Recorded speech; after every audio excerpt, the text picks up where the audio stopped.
Namaste, everyone. Hope everybody's okay. Before speaking, I will offer my respects to my spiritual teachers and our lineage, and to the Supreme. Om Aginaatimirandasya Ginagna Salakaya Chaksuru Militam Hina Tasmai Sri Guruve Namah. Bhaja Sri Krishna Chaitanya Prabhu Nityananda Sri Advaita Galadhar Sri Vasadi Gaur Bhaktivinda. Hey Krishna Kauruna Sindhu Dinabandhu Jagatpate Gopisha Gopika Kanta Radha Kanta Namoste Vanchakalpataruvascha Kripasindhu Vaivacha Patitanam Bhavanibhyo Vaishnavibhyo Namo Namaha. So, this Thursday is the commemoration of when the Srimad Bhagavad-gita was spoken. You're familiar with Bhagavad-gita? Maybe, maybe not. This is probably the most foundational of the Hindu and yoga scriptures or texts. Does it have any relevance? I mean, it's like an old book. And here we are. We're modern, we're hip, we got iPhones and, can I say shit? Oh, I'm not allowed to do that. You know, so it's like, what's the relevance? We're so much more together, we're so much more cool now than people were 5,000 years ago. It's like, give me a break, right? And the answer is, well, actually, no, we're not that cool. we're not that together. In these ancient texts, they talked about people developing abilities which were comparable to what people can do today, except today you're doing it with technology. There they had like spiritual technology, and they could do some like really amazing things, like totally amazing things. But to the point of, well, what's its relevance? Don't we live in different times now? Aren't people different? And again, the answer is yes and no. Not really that different. These books, these works, they dealt with consciousness. I used to hate that word. Like when I first got into yoga and everything, I was a young guy and I was really into trying to find stuff out, and people are always talking about consciousness and cosmic consciousness, and it's like, what are you talking about? It was like, give me a break. A lot of the people talking didn't understand the term consciousness either, so that, of course, that adds to the confusion. There's two understandings to this word consciousness. One is like we could use the word awareness. Chitta. This awareness. The fact that you are aware and you can perceive things is because your body is showing signs of consciousness or awareness. And your body is showing these signs for one reason alone. Because within each body, there is a spiritual being, you. You are not that body that you're wearing around. That's not who you are. And this is just like, this is one of the reasons for so much unhappiness in the world today.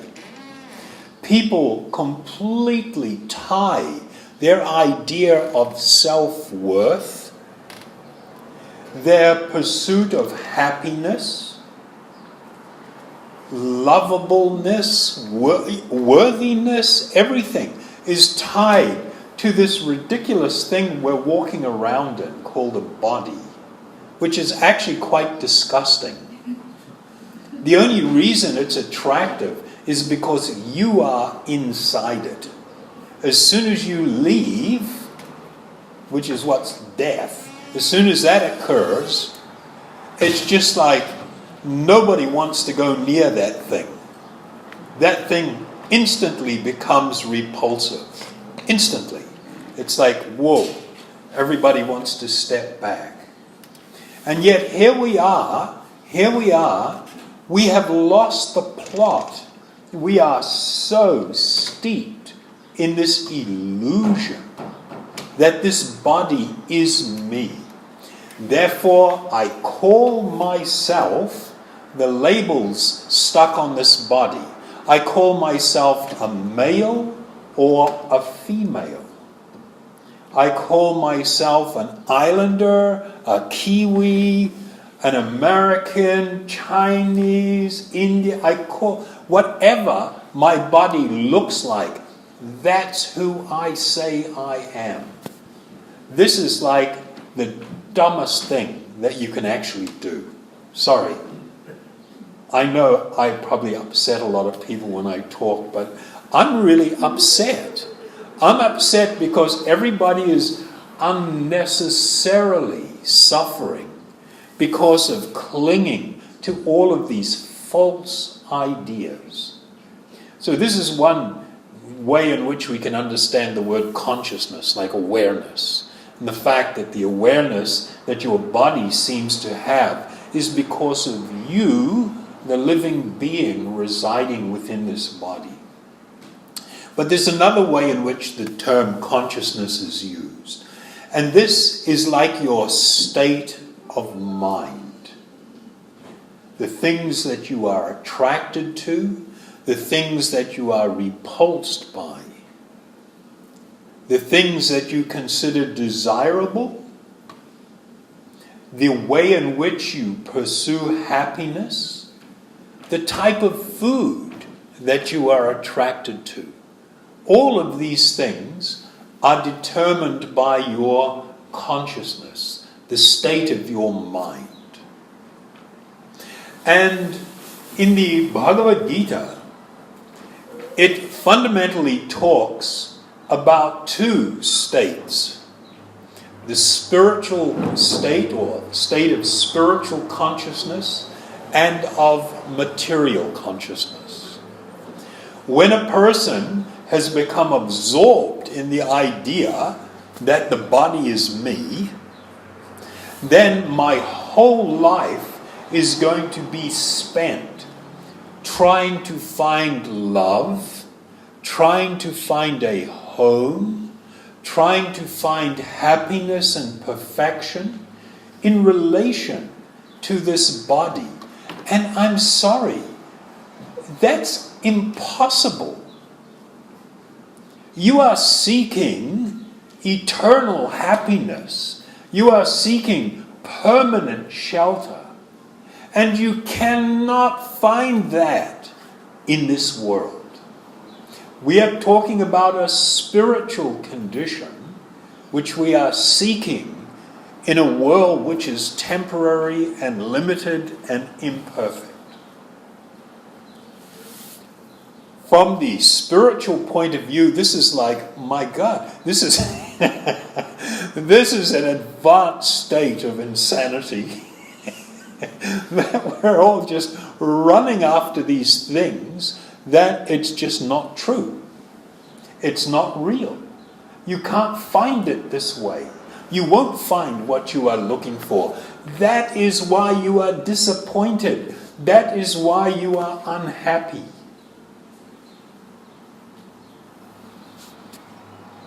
So they tell you that in this book? Yeah, and way more.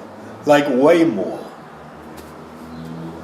Well, it's just a book. No, it's not a book. This is a glimpse of reality.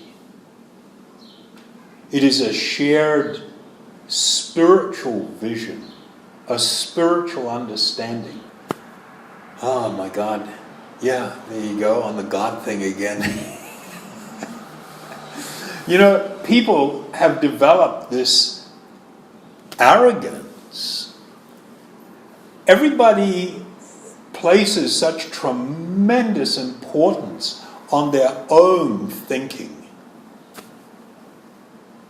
Like whatever I think, whatever I like, whatever I'm attracted to, whatever I identify with, this is true, this is good, this is fantastic. And if you're looking in another direction, there's something wrong with you, perhaps.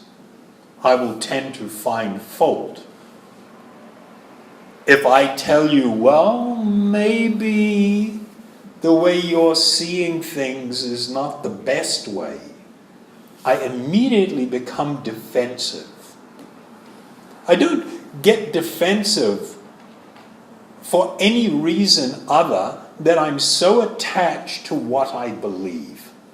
Whatever I believe, whatever I've accepted, I'm so attached to it that if you tell me that maybe it's not the total picture, or there may be something a little bit that could use a little tweaking, or perhaps we need to get rid of that altogether, I get really upset. Because I'm just locked in this subjective world. It's all about me. And here we have, of course, it's epitomized in the selfie culture. This is the most abhorrent. This is the most destructive. This is the most weird thing that has happened to humanity. The effect that it is having on people is undeniable. The statistics are already in. Suicide is going through the roof. Depression is just, it's never been this bad. Why is everybody so unhappy? When you look at Facebook and Instagram, and everybody's actually happy. They're all having a wonderful time, including what I send out to the universe.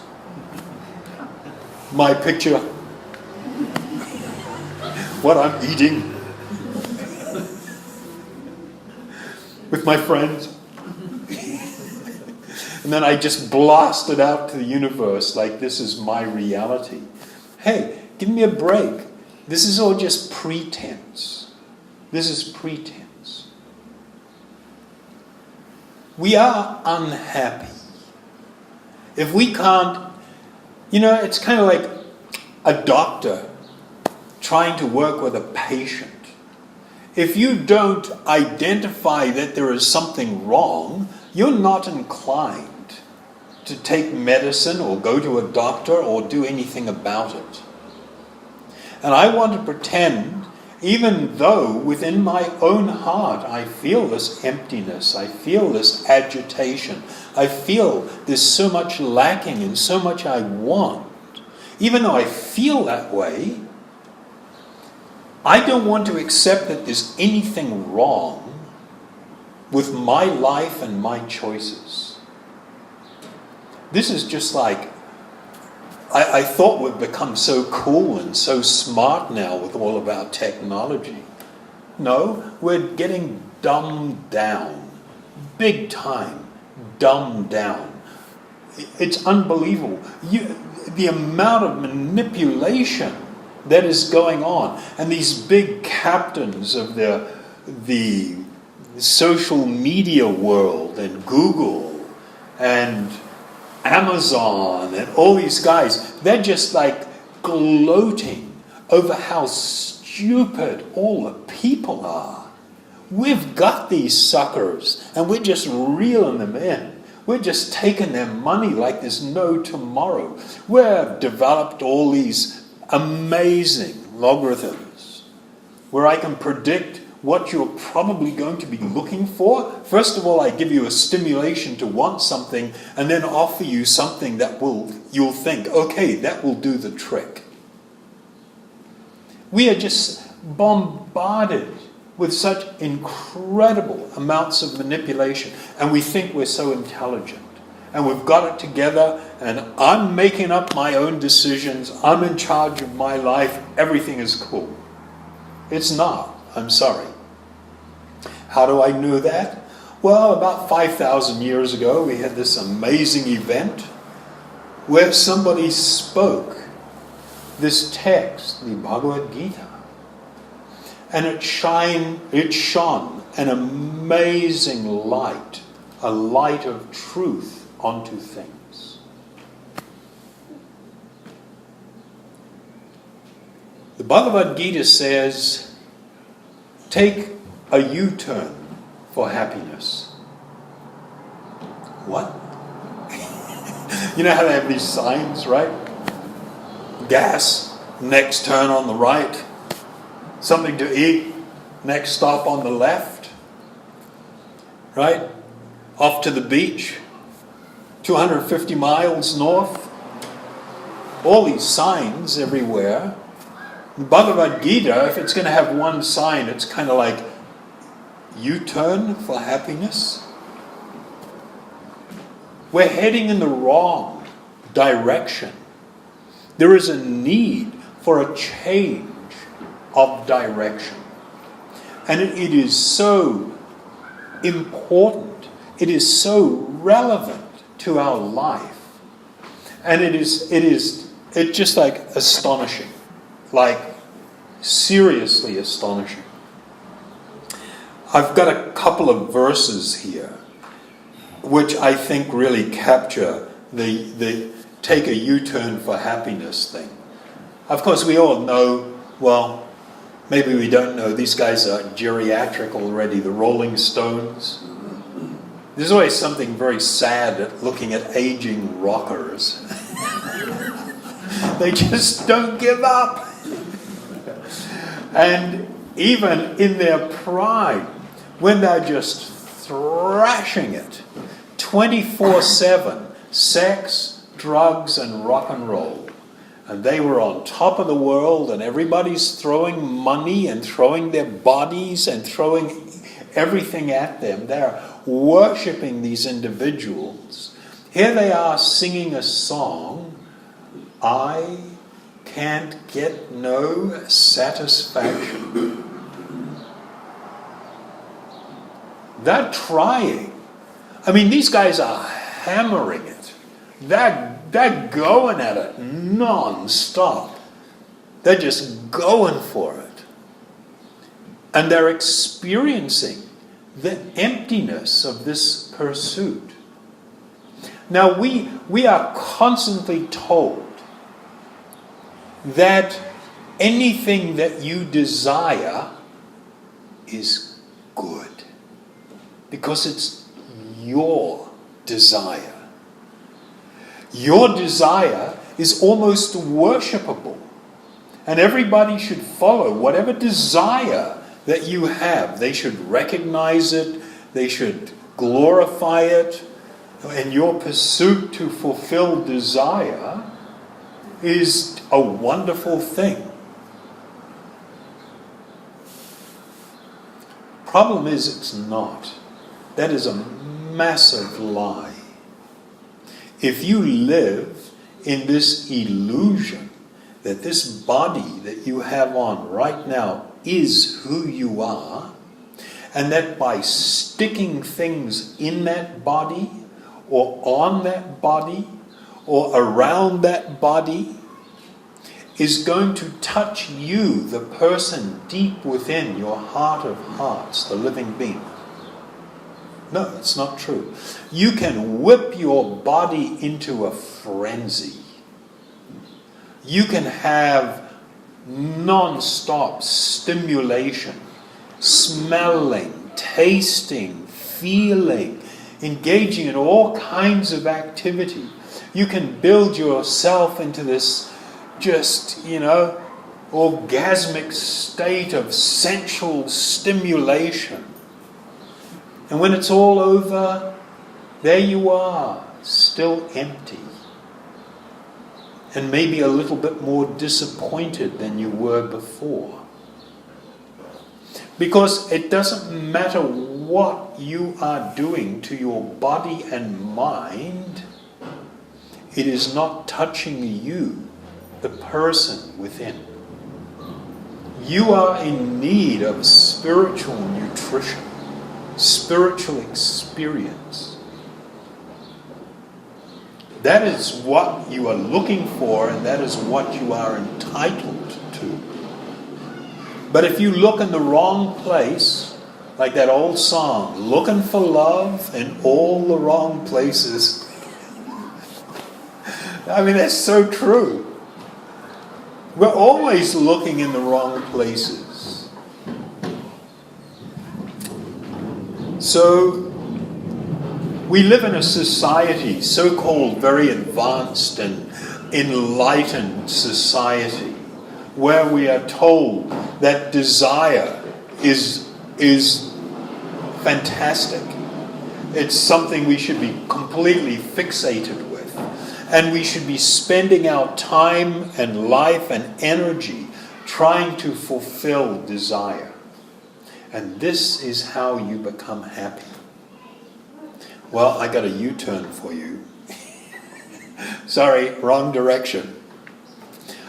A person who is not disturbed by the incessant flow of desires. What?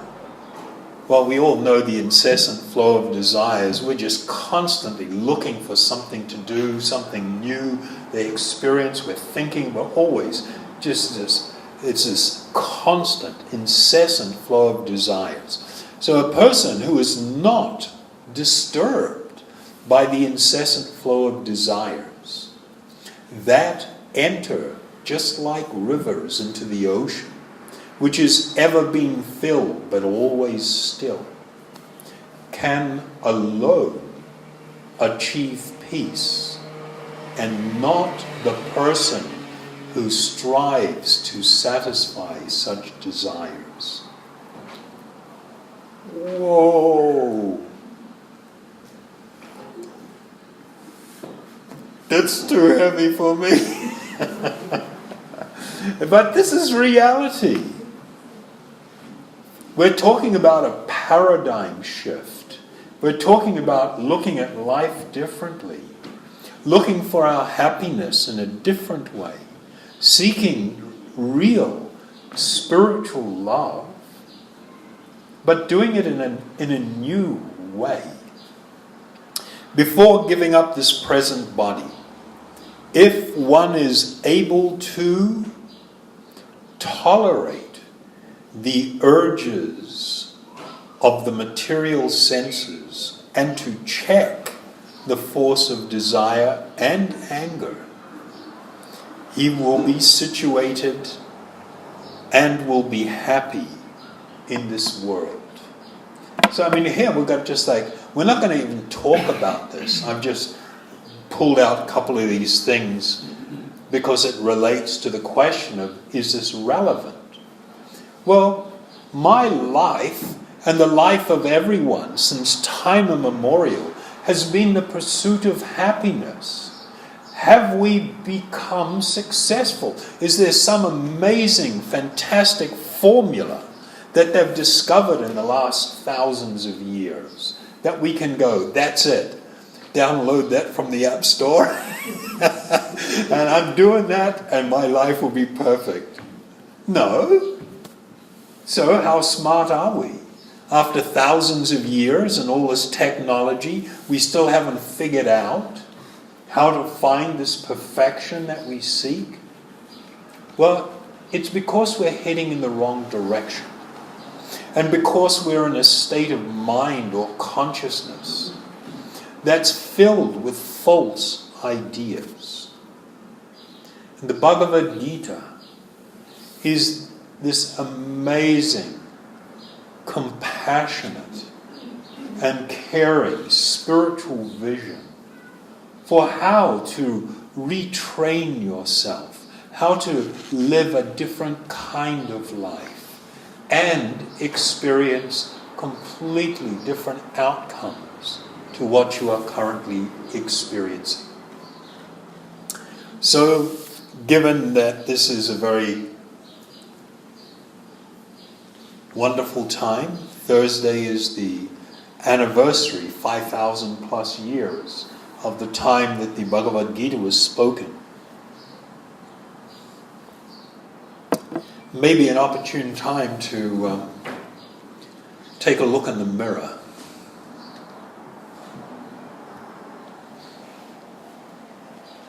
Take a look at our life and begin. This is not overly complicated. It's not overly difficult. The most simple of the yoga processes, the most simple of the meditation processes, is to take our body, our mind, our self, the spiritual being, and immerse ourselves in this transcendental sound, this spiritual sound. And it transforms us. It chips away at all the crud, all the things that are covering and blocking. It makes it so our true spiritual nature, we can actually not just get in touch, but there will be this revelation. It's called enlightenment, where you come to know your true spiritual identity and experience a spiritual reality, even while living within this body. Okay? That's the deal. That was probably too serious, yeah? Or what? We're okay? You just came along for a little, mantra night chant, and here's this guy blowing up my life. I'm very sorry if I'm blowing up anybody's life. Well, I'm not actually sorry. I'm quite happy about it. Because we so much wish that everybody could become truly happy. Okay? Any question? Scared to ask that guy a question after that one. Okay, so we will chant.